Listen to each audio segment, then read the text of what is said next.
If someone was to ask you, what are some things that you could do to begin or to enhance your youth ministry? One of the answers that I would have would be to create a student and adult leadership team. So I invite you to watch the next 40 or so minutes as some of our friends within some of our church families, we discuss ways that we're using leadership teams within our own context. And I'm hoping that this gives you some ideas. This gives you some ways that you can consider implementing this in your own youth ministries.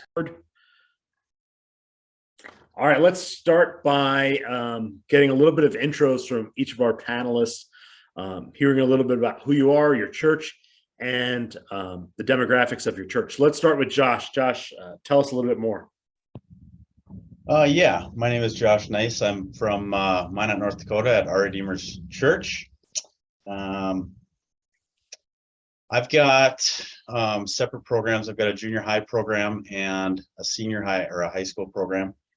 In my junior high program, we've got about 50 to 60 kids. I got 65 kids on the list. About 50 to 60 kids come on a Wednesday. Senior high, I've got 40 kids on my list, and I get about 25 that come regularly.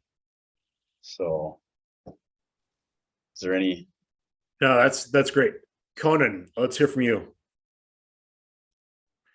Yeah, my name's Conan Hirsch, Victory Lutheran Church here in Jamestown, North Dakota. Our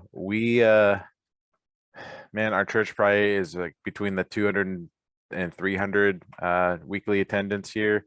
We have probably about, I'd say between 20 and 30 students that attend regularly at our youth group, with probably about another 10 or 15 more that I would consider to be part of the roster of kids that have come at least once. And we currently have, besides our elder that comes and like kind of helps oversee it with us, we have 5 volunteers that help out on a Wednesday night. So, yeah. All right, Becca, you're up next. All right, I am Becca Nadwick. I get to be Director of Youth and Worship Ministry at LeSueur Word of Life. Also seen in New Prague, but we don't have a youth program over there quite yet. So over here in LeSueur, Wednesday nights, I also have a split middle school and high school program. Our middle school actually right now is also our confirmation class. So my dad and I are like tag team in that. So they still get all of the fun stuff that I do, and then they also listen to him. So that's a lot of fun. Middle school, I think if every middle schooler came on a Wednesday, we'd probably have around 30. And probably pretty similar to high school. Again, that doesn't really happen depending on what sports are going on and stuff like that. I probably got about 20 in each age group every week. All right, Josiah, you're up.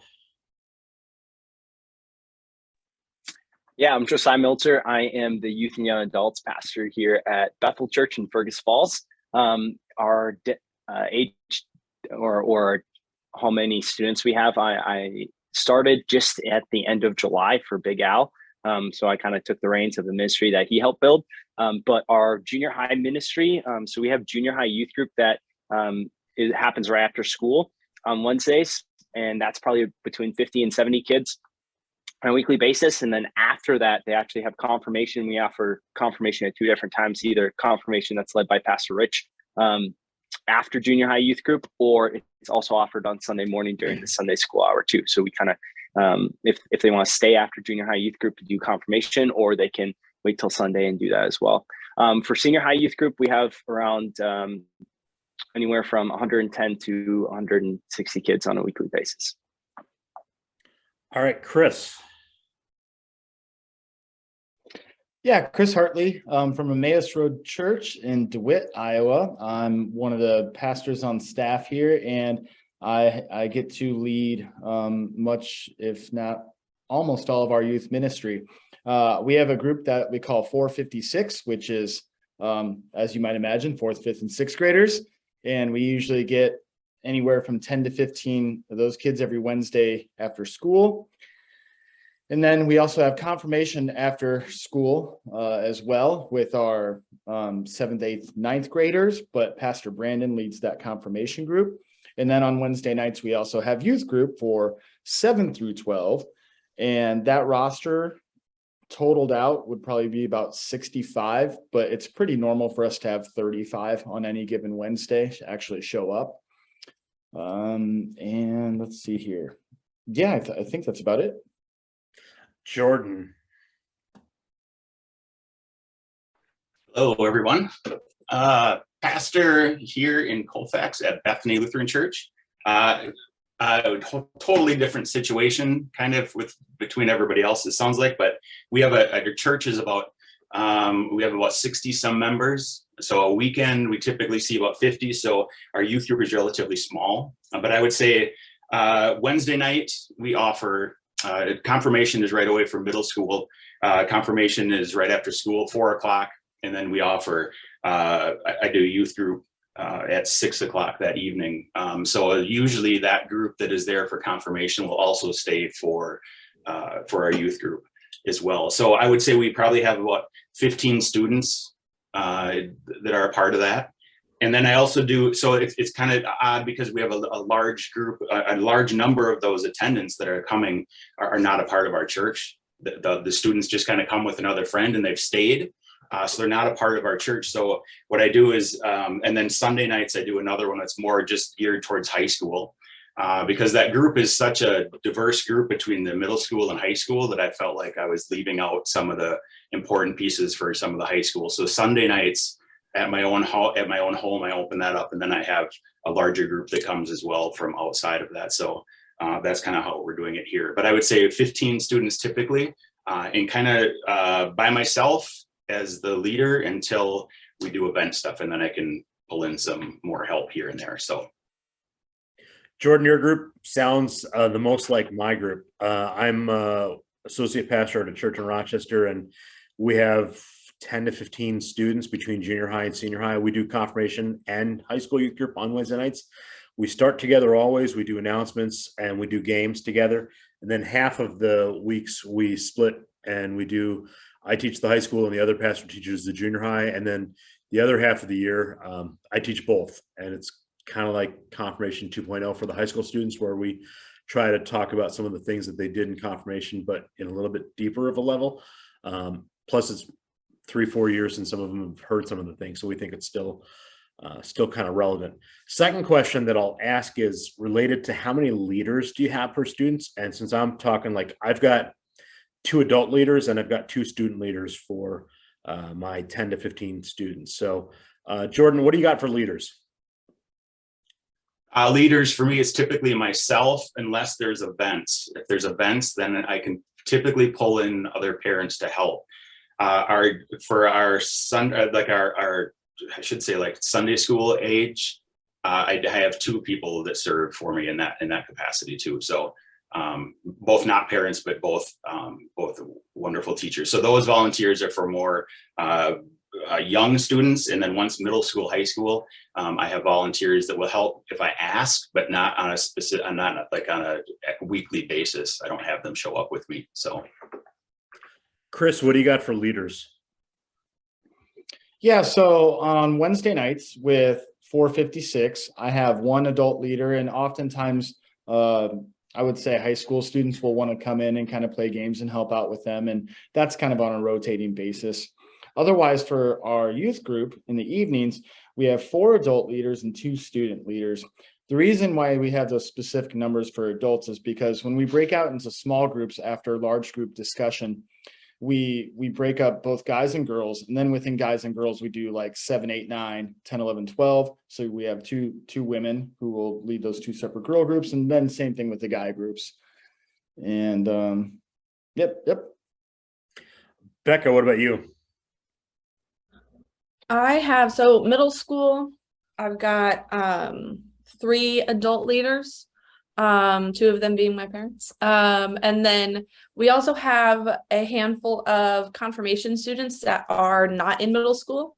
And so they have been really stepping up, and I've been really giving them a lot more responsibility, stuff like that. One of our high school boys now leads games for middle school, and stuff like that. So that is more recent.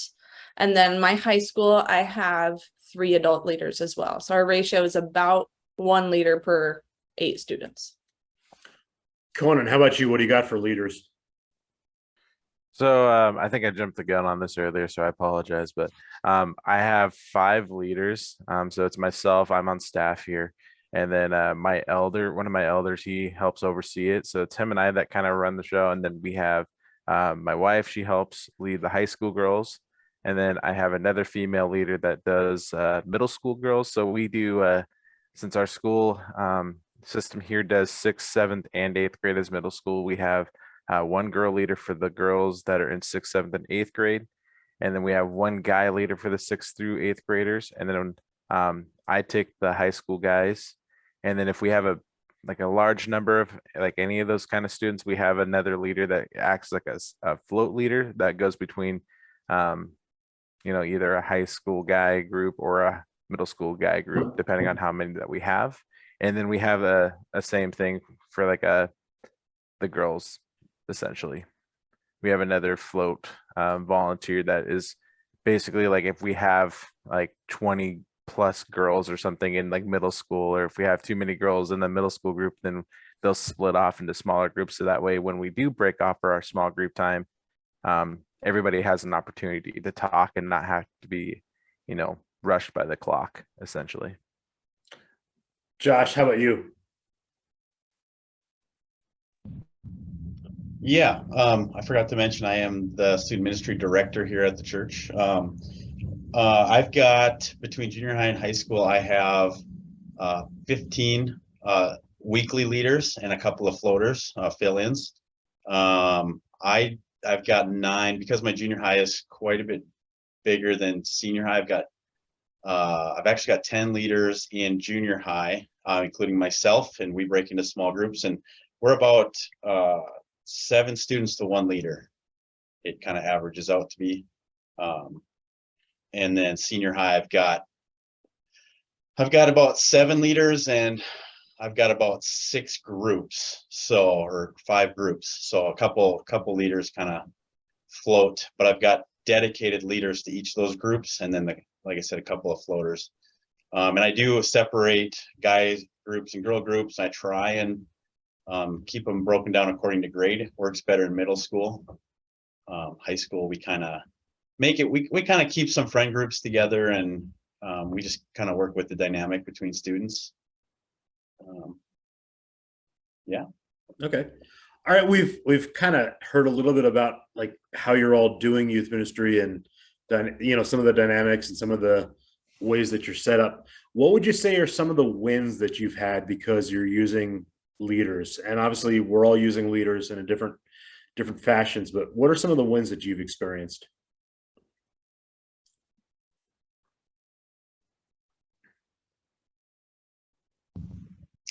Well, for me, I've noticed, I've only been on staff for just over a year now, but just looking back over the last year, having fewer students per leader has really helped the students to interact in a better way.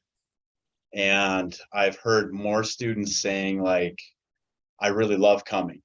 I really love hanging out in my small group. There's just more excitement and interaction.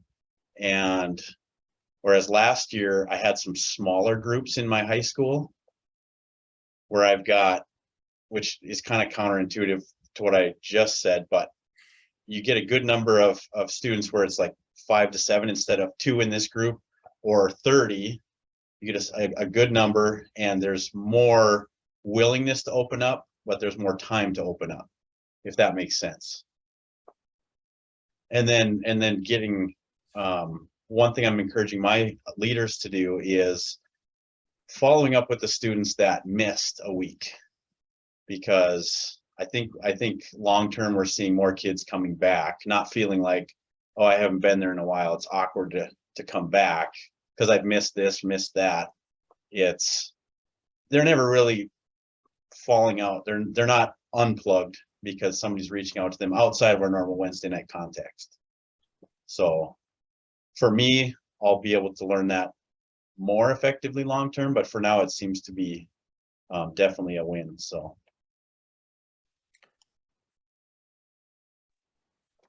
Yeah, we have probably about a 1-to-8 ratio is what I try to shoot for between small group size at Bethel Church, and some wins that I've seen. I when it comes to small group leaders, and when I would declare it to be a winner or whatnot, is when I see small group leaders taking ownership.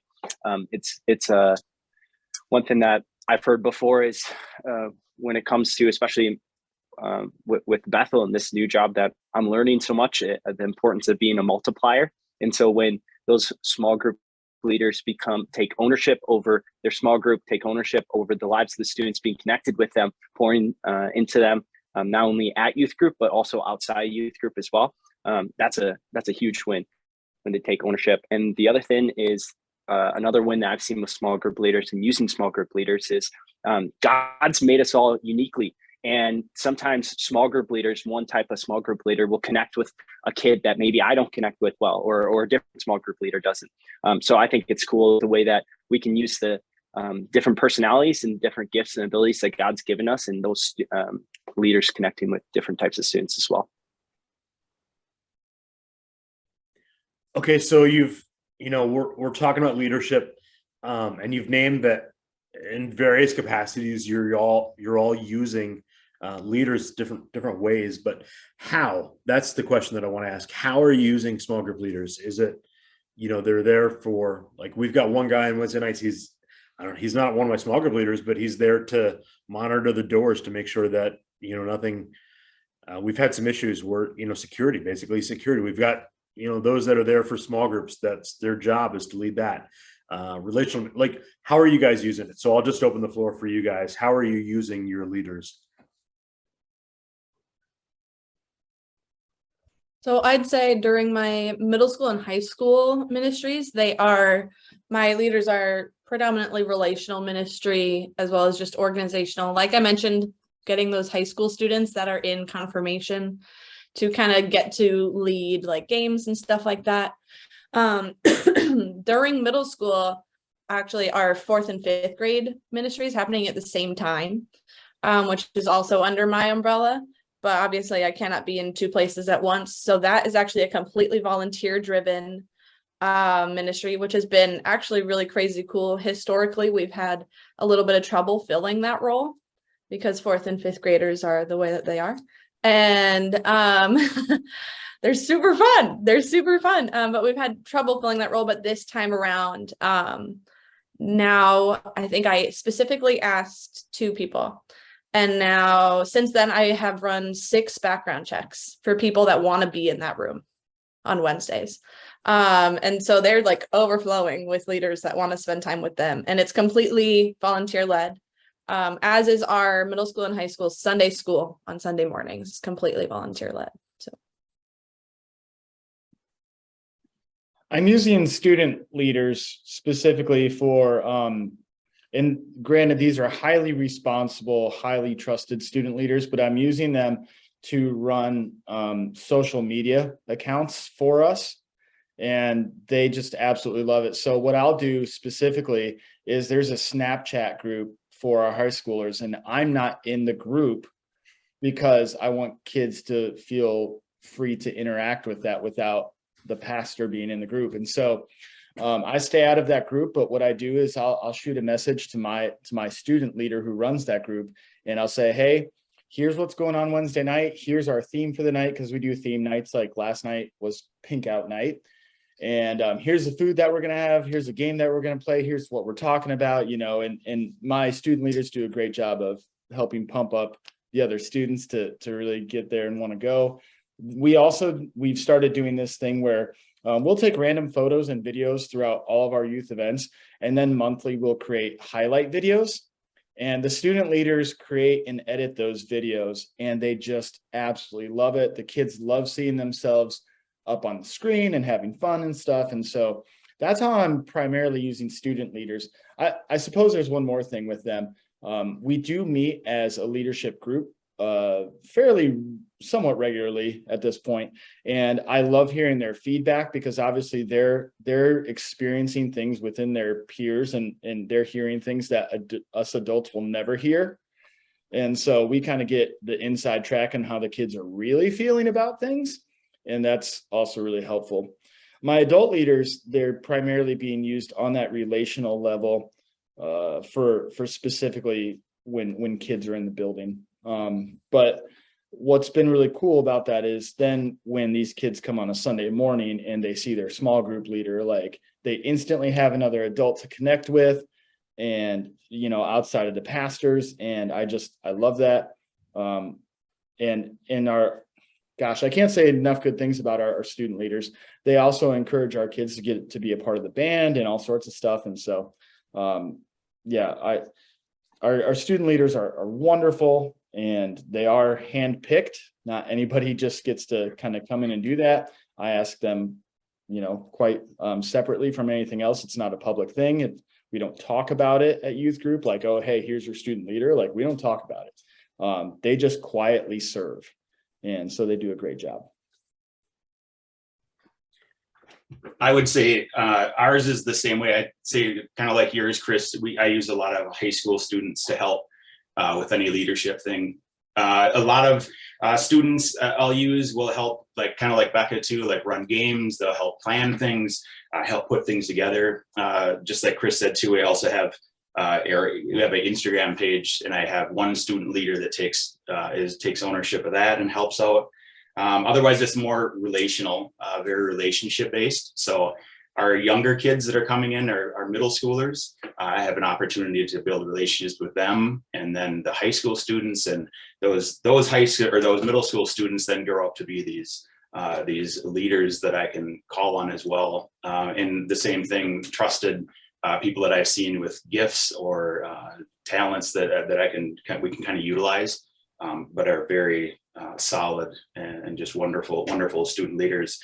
Parents, if I have any of those parents, they're usually helping with planning, typically helping with planning, or else executing the plans, or coming through with other volunteers to come in and help out with event things. But typically they're more, I would say, more planning and hands-off of relational than my students probably are. So that makes sense. Let's talk about training or you know, meetings that you have with your leadership team. Like, I meet with mine at the most every 4 weeks, at the fewest every 6 weeks. And I think I've got a couple student leaders, a couple adult leaders. But for me, we're talking about what are our plans for events, and we're asking, it's kind of like almost like a student council. Like, here they get to give feedback about some opening events that we have on the calendar. What do they want to do? We talk about, are there any students that we're concerned about? And we say that, like, when we're talking about that, especially that's a conversation for just that room, but it gives me a chance to hear about things that are going on in the lives of students that maybe I'm not aware of. We talk about what are we teaching in the next month or so, to kind of give them a little bit of a heads up about some of those things. And if there's anything in specific that we really want them to kind of cue in on, those are some of the things that we do, plus some kind of training. But like, what do you do when you meet with your teams, and how often do you meet with your teams?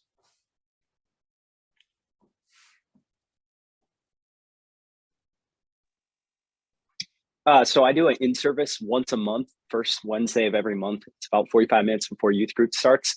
And with the in-service, I feed them so they show up, and I try and feed them good, so that they enjoy coming to the meetings. And what we do is we talk about what's happening tonight, what's happening in the month ahead. We take time to pray for our small groups. In doing that, I also have a sheet that I hand out that I give them 2 questions, ask them what's happening in your youth group that you want me to know about. And the second one as well is, how can I be praying for what specific prayer requests are happening in your small group as well. And so those are and then I also try and end with some sharpening or some things like, hey, as we look forward to next month, these are some things we've noticed, and give some time for feedback and get their input, and then also give them some training or something sticky for them to, or a lens to look at the next month of ministry through. So that's kind of what I do with my meeting once a month.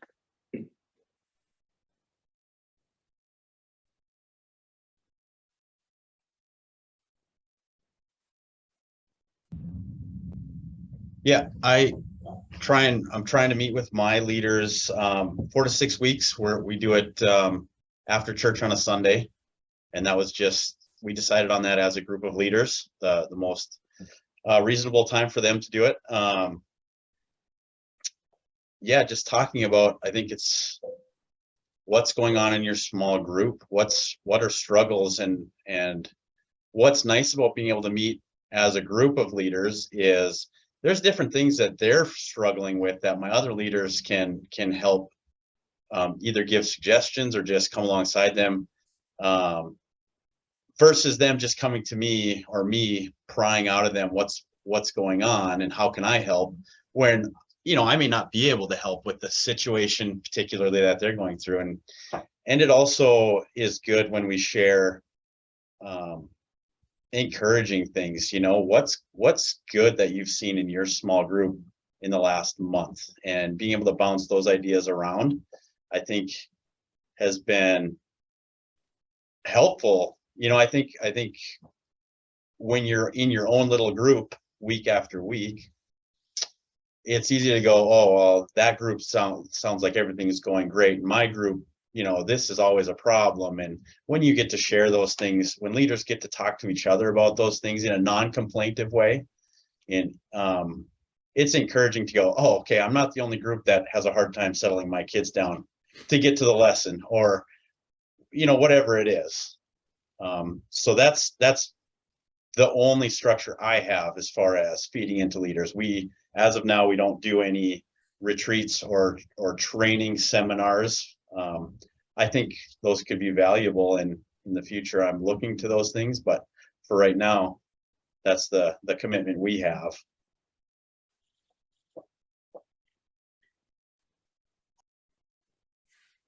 Well, as I'll just share this with you guys, I'll share this with anybody who watches this.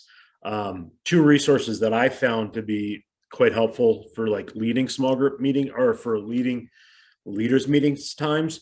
One would be there is a video curriculum that the Skit guys did that if you watch the videos, they look like they're 19 years old, and they're not 19 years old anymore. But it's called Help, I'm a Small Group Leader. Just kind of practical things about how do I lead my small group time. The videos are like 3-4 minutes long, and then you can wind up just asking just a couple of questions, but wind up being something that'll give them 15 minutes worth of time to discuss about what it looks like to lead a small group. And then the other one is there is material by a guy by the name of Chris Folmsey. Zondervan publishes it, but it's called What Did I Sign Up For? And I think it gets to the more philosophical side of youth ministry rather than the practical side, but it does a really good job of it. And again, like the videos are like 5, 6, 7 minutes long. And then you can ask like 1 or 2 questions kind of as follow-up. But I would recommend either of those. I'm actually with my leaders right now. I'm working through the Chris Folmsey stuff where we've only done 1 of the videos so far. We pretty much have gone through the Help, I'm a Small Group Leader with the first 3-4 years that I've been at the church. But now we're on the Folmsey stuff, and it's good for just generating a conversation about why do I do what I'm doing. Let's go to the question that's related to how do you and this is kind of more methodology probably, but like, what are you doing to prepare your leaders for your weekly meetings? I heard, some of you are, asking them to lead small groups. Some of them are leading games. They've got different roles. Do you email out small group questions? Do you text? Like, what do you do in advance for them so that they're as ready as they can be? The one thing that I committed to my leaders in was, since I'm writing original content every week to talk about as a large group, and writing content in series. So right now we started the year with a series on friendship, right? And then now we're in a series on identity. Well, the thing is, as I'm writing the content for each one of these, I'm creating like handouts for our leaders to have ahead of time. So the same thing that I'm going to use to teach from, or to kind of talk from, I would say, because it's more of a conversational thing with the big group. The same thing I'm using, I give them, I promise them they'll have it in their email by Monday. Also on that same content sheet is the questions that they're going to use for their small group. So they have time, if they get it, since they get it on Monday, they have time to look at that, process that. And then that way, by the time they show up on Wednesday, they should already have the material pretty much, like they know what we're going to talk about. They know the big points, and they also know what questions I'm going to ask them to ask their small group. And if they have any questions, or they're uncertain about anything or whatever, they can come and talk to me, at any point before they break out in a small group on Wednesdays, because we have dinner time where we serve the kids dinner, and there's just lots of opportunities for them to come ask questions if they need anything. So content is so important to me, and I want them to really nail that when they're with their kids, and make sure that the questions really hit and they can process those well. So the big thing is they get all the content by Monday. So we don't do small groups right now, but I send out a text message every week, usually on Tuesday, to all my leaders with what we're talking about, what's going to be happening, who's doing what, all that kind of stuff. However, my games guy, he gets the game when he gets here, which he's totally fine with. And we're working on that. I do actually also have a high school leader who leads one song of worship for every Wednesday night. And she's incredible. Actually, if you have an Identity magazine, she talks in there. Her name's Lauren. She's incredible. I brag about her all the time, so I won't do it right now, but she's amazing. But I will actually tell her how many weeks my series is that I'm working on, because again, I do my own original material as well. And so saying like, okay, sometimes I'll even send her like my texts for the next couple of weeks, so that she can select songs and stuff like that. I also give that to my parents. So in my weekly emails, they get so on Tuesdays, they'll get what the message is about, text, as well as like questions that they can be asking their kids, so that they're not going like, hey, what do you learn on Wednesday? And they're like, Jesus. Like, instead, I'm giving their parents and the small group not small group leaders and my leaders questions that they can just ask the kids about something that they already have prepared.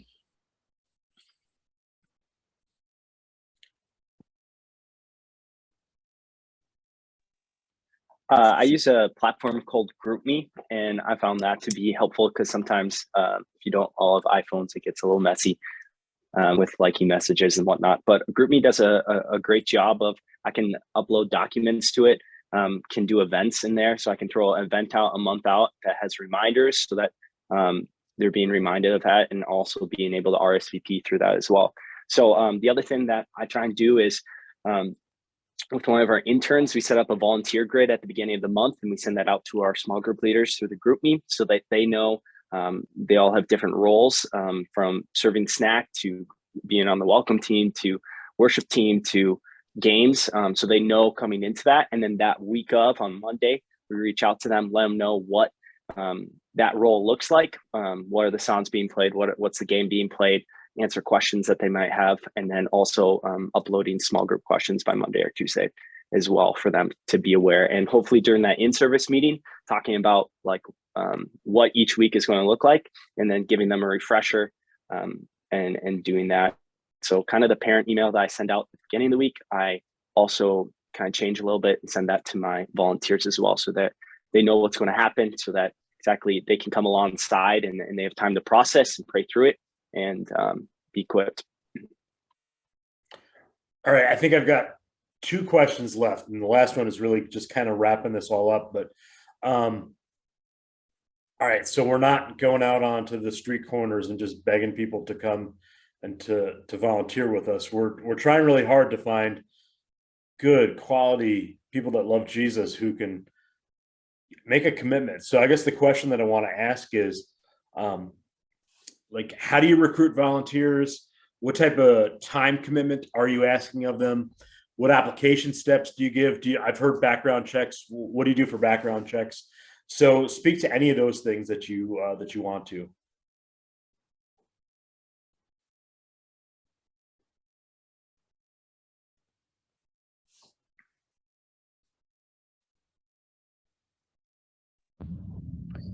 Yeah, I guess for us, I've found I've got a student ministry committee. And so at that committee, we talk about people around the church that we think are in some way gifted to be a leader, whatever that means. And then we divide and conquer. My goal is for my committee to be involved in that way. And so far they're jumping in, and phone calls and just direct conversation with that individual I found to be the most successful. Announcing our need on the pulpit doesn't seem to generate volunteers. So that's what our goal is, just to get one-on-one communication. And then my ask for them is 2 hours a week. So that'd be a half an hour in preparation on the Monday, and then about an hour and a half on the Wednesday night. And that's generally Sunday school I do by myself. So that's my general weekly commitment that I'm asking for them. And up till now, we've just been asking for a 1-year commitment. And we've been talking as a committee to going forward to asking for the 3 and 4 year commitment. So we're not ready to pull the trigger on that yet, but working towards that. So I would say mine's like kind of like Josh as well. Very relational. I kind of have an idea of who I would like to ask. I see some giftedness and some leadership, especially parents and leaders, or even student leaders, college age ones that just have a knack for building relationship with younger kids. Kind of they're just like drawn to them for some reason. So for me, it's personally sitting down with them, chatting, talking to them, seeing where their heart's at. Would they be willing to do this? Or do they want to do it? Phone calls and, like Josh said, from the pulpit just doesn't seem to work for me at all. Don't get any kind of feedback. And then time involvement, I guess, depends on what's happening on the event or whatever too. But I'm typically asking them for an hour and a half is what I usually say per week if I'm getting them. And sometimes more, just because of like Molly, my Molly's like Becca's Lauren, like she's a superstar. And she's the one that will spend hours like doing anything for me, but I don't want to abuse that either. So some of those leaders are just naturally just drawn to help and to serve. So that's how we kind of do it. Anybody use applications for their volunteers? Just curious. Yep, I would say yes. Anybody doing background checks? Yeah, we do background checks for all of our volunteers. Yeah. It just seems like it's more and more of a need. And one of the things that I had heard about background checks years ago was even just the process of telling people that you have a background check. Usually that's the process that you probably won't find anybody that'll clear a background check that you'll regret. But the process of having a background check will, determine that, or will encourage somebody who shouldn't do it to not even bother taking that step, because they're a little leery of what's going to come up. So I would encourage background checks. I know Inspiration Point uses Protect My Ministry. That's what we're using in Rochester. So if you need a company, that's the one that I would throw out there. They've got a couple different price plans. So I'm sure you guys could all speak to different companies as well that you guys are using. Last question. What advice would you give to somebody who's thinking about increasing or creating a leadership team? Or maybe it's not that, maybe it's just like, what did we miss that you wish that we could have talked about?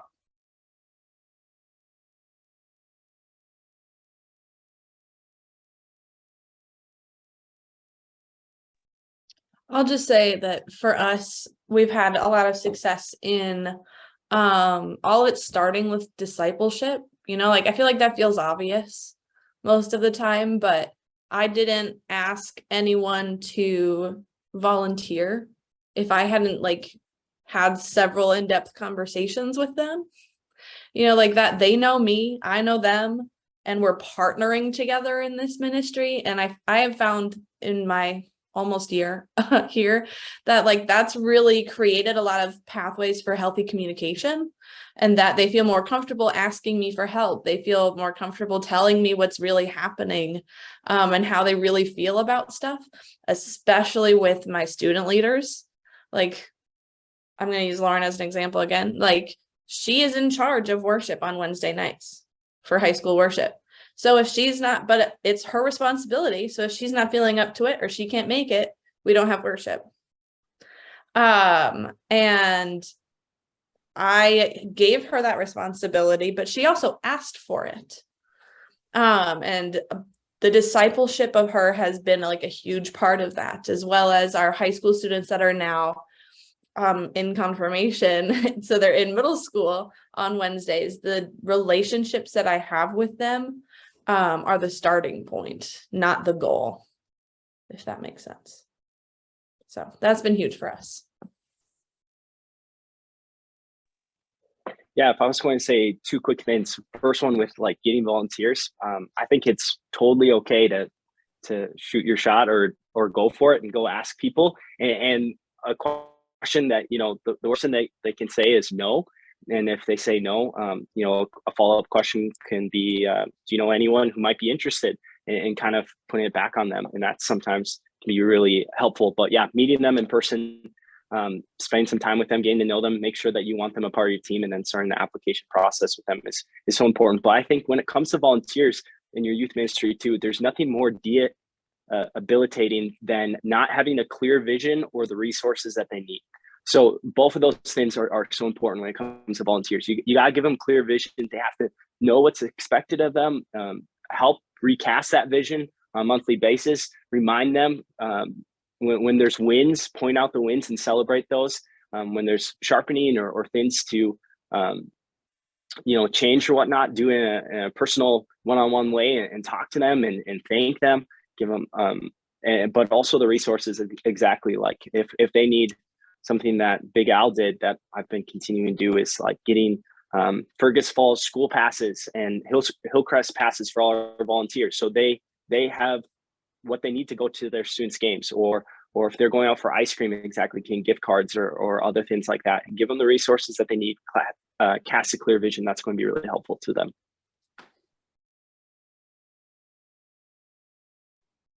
I agree too. We have, for me too, relationships are such a big deal. Kind of like what Becca said too, for me to be able to sit down to attend games, to do all those sort of things and have the resources available so that it's not such a taxing thing for the volunteers. But also one huge thing that I've found that helps a lot with me is appreciation of those volunteers too. Like just really, really letting them know, like, there's no way I could do this without you guys. And I love you and thank you, for these things. And not just like, maybe it's just a card in the mail or whatever it is, or coffee with them or something, but just to let them know, like, I just let them know all the time, like, thank you so much for your help and the impact you're having on these kids. Like Becca said, to make disciples, like that's what we're there for, to help and build Christ-like love with these kids. So. Well, thank you all so much. This has been great. We've covered a lot of ground. There's probably lots of stuff that we could talk about with this, but I appreciate very much your thoughtfulness on this as a topic, your commitment to students and to leaders, and very much appreciate your time today. So thank you.